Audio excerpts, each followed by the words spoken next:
Yes, I see it coming. A red Nissan Versa with no one in the driver's seat. I feel like a real nerd with how excited I am right now. As I get older, I find that I'm more and more interested in technological innovation and trying new things. I know that goes against the stereotype of middle-aged people being resistant to change, but maybe it comes with being married to a scientist. I texted Carlos during the weather, telling him to hide the calves he was raising for a new scientific research project called Do Cows Like Hugs? Signs point to yes. He texted back to say our new neighbors, a delightful young couple named Wilson and Amber, came over earlier in the day with some clothes their children had outgrown. They dressed the calves up in overalls and booties. When the cattle rustlers came by, they simply said, "Them's cute kids y'all got. You know where we can rustle up some cattle?" Carlos suggested Red Mesa or Desert Bluffs, too, would be great towns for stealing cattle, but his voice was shaking because he was nervous the two calves would start mooing for hugs or milk or whatever it is cows need to live. But the calves just hunched over and chewed on the lawn like two normal children, and the cattle rustlers moved on. Unfortunately, they did not leave for another town like Carlos helpfully suggested. They made their way into my radio station. Besides, isn't getting to where you're going 68% of the fun? That's what Carlos is always saying. He scientifically proved this formula in a peer-reviewed paper, and I believe in science. Carlos and I took Esteban to the Cineplex last week to see the new documentary When a Stranger Calls, all about the famous duel between Thomas Edison and Alexander Graham Bell that resulted in the invention of the telephone.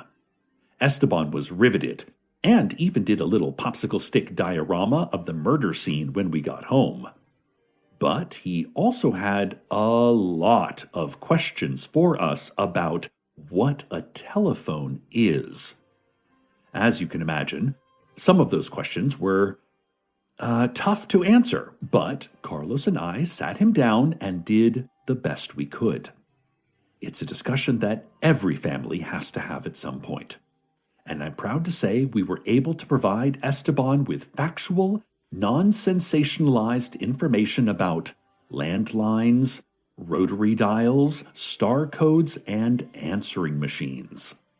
I highly recommend this movie if you're looking for a way to open the door on having this difficult conversation with your loved ones.